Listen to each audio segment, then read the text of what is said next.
Welcome. This is the last section of this course. Since you have been following along, I want to thank you for your participation. You have already showed your dedication in doing something great, and we have a useful API at the moment.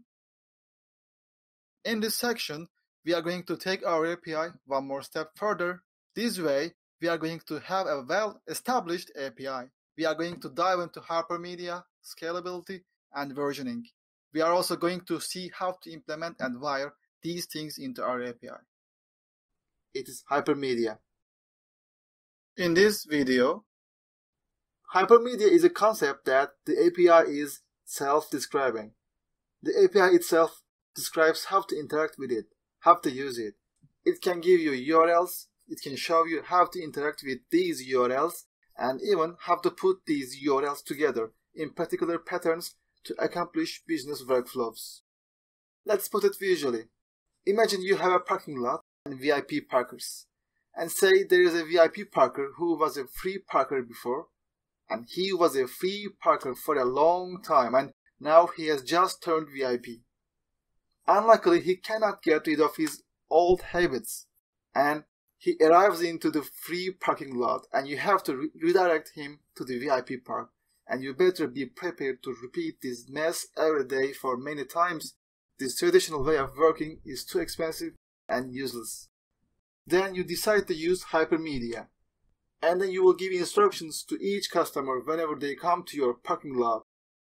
Just once they arrived on the gate, they will have to comply with your regulated instructions. This sounds bizarre. You can also think of it as a receipt. A receipt tells you what ingredients you need or parameters, how to combine those ingredients, and then how to get the results processing to accomplish your goals. The difference is that instead of checking documentation, the API can give you the steps. Oh, wait, but this doesn't mean that you don't need documentation anymore. You still need documentation.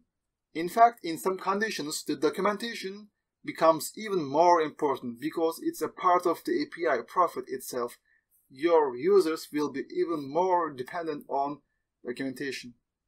There are a variety of different hypermedia formats, including collection JSON, Hydra, HAL, JSON LD, and Siren, and many more others. You can read about them on the internet. For the purpose of this course, we will stick to HAL, H-A-L. It is Hypertext Application Language. It's generally the simplest and the fastest one to use. The core piece of HAL, which we care about, are the links. HAL is about links. The links give us information to navigate the API and retrieve additional items or resources. The Tweetify API is pretty simple right now, but we can already make use of it. At first, this is what our JSON payload looks like now, before HAL. It's simple, not descriptive. If we adjust a little and add some more information, we can turn it into this with HAL. Let's look carefully at the new structure. The most obvious aspect is that it's much bigger than the previous one. Is it a bad thing? Let's see it. The first additional part is the links field. This added information is on both the image and the user. We can add more information as we need.